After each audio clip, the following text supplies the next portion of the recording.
لے آئیے اردو شاعری کی بات کریں۔ اردو ادب کے اور دنیا کے ہر ادب کے دو حصے ہیں، ایک ہے نثر اور ایک ہے نظم۔ اب اس میں خاص ایک فرق ہے۔ اگر آپ نور غنی صاحب کی بات نجم غنی صاحب کی بات سنیں تو وہ کہتے ہیں کہ جو کلام موزوں ہے وہ شعر ہے۔ شمس رحمان فاروقی بھی یہی کہتے ہیں، کلام موزوں شعر ہے۔ اب اس کا مطلب کیا ہے؟ موزوں کا مطلب یہ ہے کہ ارکان عروض اور بحر صحیح ہو، ادب کی چیز کی تخطیق کی جائے تو وہ بھی درست آئے اور پھر اس میں نغمگی بھی ہو۔ اگر ہم ہسٹوریکلی دیکھیں، نظم کو ڈیفائن کیا جائے تو اس میں تین چیزیں کہتے ہیں ہونی لازمی ہیں۔ سب سے پہلے اس میں قافیہ یعنی کہ رائم ہونا ضروری ہے، دوسرا اس میں ارادہ ہونا ضروری ہے کہ شاعر نظم کہنا چاہتا تھا، اور تیسرا چیز یہ کہ اس میں وزن ہونا چاہیے۔ لیکن مجھے یہ تین چیزیں نظم کو ڈسکرائب کرتے ہوئے نامکمل لگتی ہیں۔ اب اس کی وجہ آپ کو میں بتاتا ہوں۔ اگر ہم کہیں کہ وزن ضروری ہے نظم کے لیے، تو کیا ہم عربی اوزان کا ذکر کر رہے ہیں یا فارسی اوزان کا ذکر کر رہے ہیں؟ اور ہندی اور ہندوی میں جو شاعری لکھی جاتی ہے وہ وزن پہ بیس نہیں ہوتی، وہ ماترا پیمائی پہ یعنی کہ بیٹ پہ بیس کی جاتی ہے۔ تو اس طرح آپ اس میں سے بہت نظموں کو خارج کر دیں گے۔ اگر آپ ذکر کریں ارادے کا، تو کیا آپ اس چیز کو شاعری نہیں کہیں گے جو شاعر الہامی طور پر کہتا ہے، اس کے منہ سے نکلتی ہے اور شاعری بن جاتی ہے؟ اور تیسرا چیز یہ کہ اگر آپ قافیے کی شرط لگا دیں گے تو آزاد نظم اور نظم معرہ کیا وہ شاعری نہیں ہے؟ تو میں نے اپنے تئیں ایک اپنی ڈیفینیشن بنائی ہوئی ہے نظم کی، اور وہ ڈیفینیشن یہ ہے کہ ایسی ادبی صنف جسے اس زبان کے بولنے اور سمجھنے والے جب سنیں تو کہیں اس میں آہنگ بھی ہے اور ترنم بھی ہے اور یوں وہ موزوں ہے۔ تو زبان کے سمجھنے والے جب آہنگ اور ترنم دیکھیں گے اور ادب کی وہ چیز ہوگی تو وہ نظم بنے گی۔ ٹھیک ہے جی؟ ہاں جی، میں بتاتا ہوں۔ آہنگ کیا ہے؟ ردم، کسی چیز کو لے میں برابر پڑھنا وزن کے ساتھ۔ ترنم کیا ہے؟ میلڈی، نغمگی، وہ دونوں ہونا ضروری ہیں۔ ٹھیک ہے؟ اور وہ چیز جو زبان پڑھتا ہے اس کو پتہ لگے کہ ہاں جی ہم اردو بولنے والے ہیں، تو اس میں نغمگی بھی ہے، ترنم بھی ہے، آہنگ بھی ہے۔ اور جو شاعری سمجھنے والے ہیں وہ کہیں اس میں بحر بھی صحیح ہے، اس کی تخطیق کریں تو بھی صحیح ہے، اس کے اوزان بھی صحیح ہیں، اور وزن، تخطیق اور بحر کا ذکر بھی ہم کریں گے۔ ٹھیک ہے؟ آپ کا سوال ہو گیا؟ ٹھیک ہے۔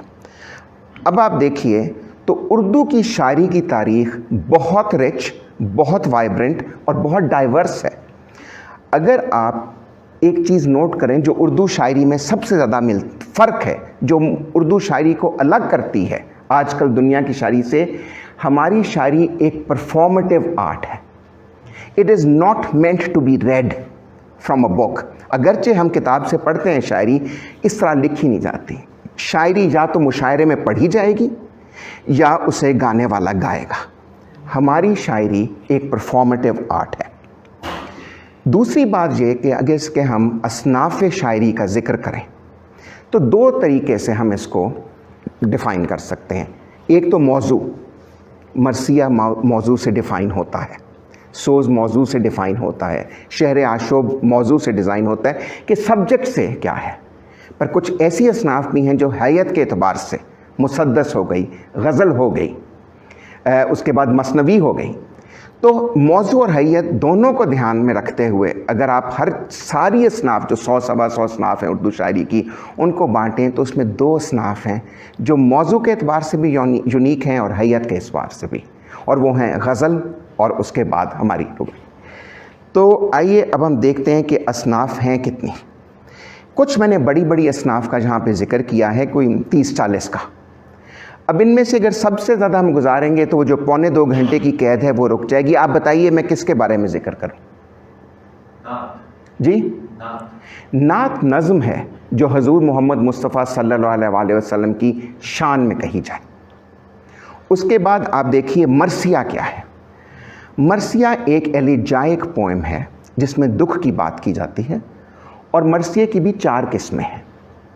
ایک ہے رسمی مرثیہ، جو تب لکھا جاتا ہے جب کسی عزیز، کسی پیارے کی، یا کسی نیشنل لیڈر کی، یا کسی انٹرنیشنل لیڈر کی وفات ہو جائے۔ علامہ اقبال نے رسمی مرثیہ لکھا کوئین وکٹوریہ کی وفات پر۔ جان ایلیا نے رسمی مرثیہ لکھا حکیم سعید کی وفات پر۔ پھر اس کے بعد ہے قومی مرثیہ، جب کوئی قومی سانحہ پیش آئے یا قوم کا کوئی، ملک کا کوئی حصہ بٹ جائے، جس طرح ہمارا وہ تھا، وہ ہم سفر تھا مگر اس سے ہم نوائی نہ تھی، کہ دھوپ چھاؤں کا عالم رہا جدائی نہ تھی، تو وہ بھی مرثیہ ہے۔ اس کے بعد شخصی مرثیہ کیا ہے؟ جب آپ کا کوئی قریبی جاننے والا آپ کو چھوڑ جائے۔ اسد اللہ خان غالب نے عارف اپنے بھانجے کے لیے لکھا۔ لیکن مذہبی مرثیہ سب سے مقبول مرثیہ ہے، اور وہ آلموسٹ آلویز کربلا کے سانحے کے بارے میں لکھا جاتا ہے۔ اور آج اگر ہم صرف مرثیے کا لفظ بولیں تو مطلب اس کا مذہبی مرثیہ ہوتا ہے۔ اور اس کے کون جانتا ہے اس کے کتنے حصے ہیں مذہبی مرثیے کے؟ اس کے 10 حصے ہیں جی۔ پہلا حصہ کیا ہے؟ چہرہ۔ اس میں آپ اللہ کی تعریف کرتے ہیں، حضور کی تعریف کرتے ہیں، آل نبی کی تعریف کرتے ہیں، اور سٹیج سیٹ کرتے ہیں کہ آگے نظم میں آنا کیا ہے۔ یہ انٹروڈکٹری پارٹ ہے، چہرہ۔ اس کے بعد سراپا آتا ہے۔ سراپا کیا چیز ہے؟ جس میں آپ اپنے ہیرو کے بارے میں اس کی تعریف کرتے ہیں، اس کی کریج کی، اس کی فزیکل ایٹریبیوٹس کی، اس کے ایمان کی، اس کے کردار کی تعریف کرتے ہیں۔ اس کے بعد رخصت، کہ جب میدان جنگ کے لیے رخصت ہوتے ہیں کس طرح لوگوں سے ملتے ہیں، کیسے تیاری کرتے ہیں، کس طرح جاتے ہیں۔ پھر آمد، یعنی کہ آ کے میدان جنگ میں کیا کرتے ہیں۔ پھر اس کے بعد کیا آتا ہے؟ رجز۔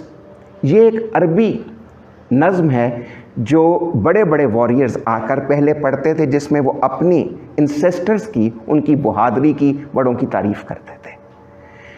رجز کے بعد کیا ہے؟ ماجرا، یعنی کہ بیک گراؤنڈ کیا ہے اس جنگ کا جس کی بات ہو رہی ہے۔ ماجرے کے بعد رزم، یعنی کہ جنگ۔ رزم کے بعد شہادت، اس پہ دکھ کا اظہار بین سے، اور اس کے بعد دعا سے کہ جتنے صاحب محفل ہیں ان کی حاضری قبول کرے اللہ۔ تو یہ چیزیں ہیں۔ 12 ماسہ، اس کا کس نے نام سنا ہوا ہے؟ یہ ایک گیت ہے، ایک نظم ہے جو ایک عورت، شادی شدہ عورت، اس خامد کے لیے لکھتی ہے جو اسے چھوڑ کر باہر کہیں کمانے چلا گیا ہے یا ویسے دور ہے، اور 12 مہینے میں مثنوی کی صورت میں 12 اس میں شعر لکھے جاتے ہیں۔ ہر شعر کا قافیہ ردیف ایک ہے، لیکن کسی 2 شعروں کا قافیہ ردیف نہیں ملتا۔ اسے 12 ماسہ بولتے ہیں۔ چہار بیتی کیا ہے؟ یہ افغانستان سے پختون علاقوں سے آئی ہے۔ اس میں آپ بہادری کی، جنگ کی، ویلر کی باتیں کرتے ہیں، اور یہ اکثر 2 گروپ آپس میں بیٹھ کے آمنے سامنے مبارک کے طور پہ پڑھتے ہیں، مقابلے کے طور پہ پڑھتے ہیں۔ کہہ مکرنی امیر خسرو نے ایجاد کی۔ 5 مصرے ہیں کہہ مکرنی میں۔ 2 لڑکیاں آپس میں کہہ مکرنی پڑھتی ہیں۔ پہلے 3 مصروں میں اشارے کرتی ہے ایک لڑکی، دوسری لڑکی چوتھے مصرے میں گیس کرتی ہے کہ کس چیز کے اشارے تھے، ہوتے وہ محبوب کے ہی ہیں، اور 5ویں مصرے میں پہلے والی لڑکی بات بدل دیتی ہے کہ نہیں میں تو ان کا ذکر نہیں کرتی۔ یعنی آپ کو میں کہہ مکرنی سناتا ہوں۔ وہ آوے تب شادی ہووے، وہ آوے تب شادی ہووے، اس بن دوجا اور نہ کوہے، میٹھے لاگے واقع بول۔ تو پھر دوسری کہتی ہے اے سکھی ساجن، کہتی ہے نا سکھی ڈھول۔ تو اسے کہنا اور پھر مکر جانا۔ اس کے بعد 2 بیتی کسی اور کا بتاؤں کہ آگے چلیں؟ قصیدہ ایک طویل نظم ہے جس میں کسی کی تعریف کی جائے، کسی حکمران کی، کسی بادشاہ کی تعریف کی جائے۔ ٹھیک ہے جی؟ سر 2 سوال ہے۔ ہاں جی بیٹا۔ سر ایک میں نے سنا تھا کہ جو بہت زیادہ لمبی غزل ہوتی ہے، یعنی کہ سمجھے 50 شعروں کی غزل ہے، ہاں جی، اس کو قصیدہ ہی کہتے ہیں۔ نہیں، ان کی شکل ایک ہے، لیکن اس میں غزل کے بہت اور بھی لوازمات ہیں جن کا ہم ذکر کریں گے جو قصیدے پر صادق نہیں آتے۔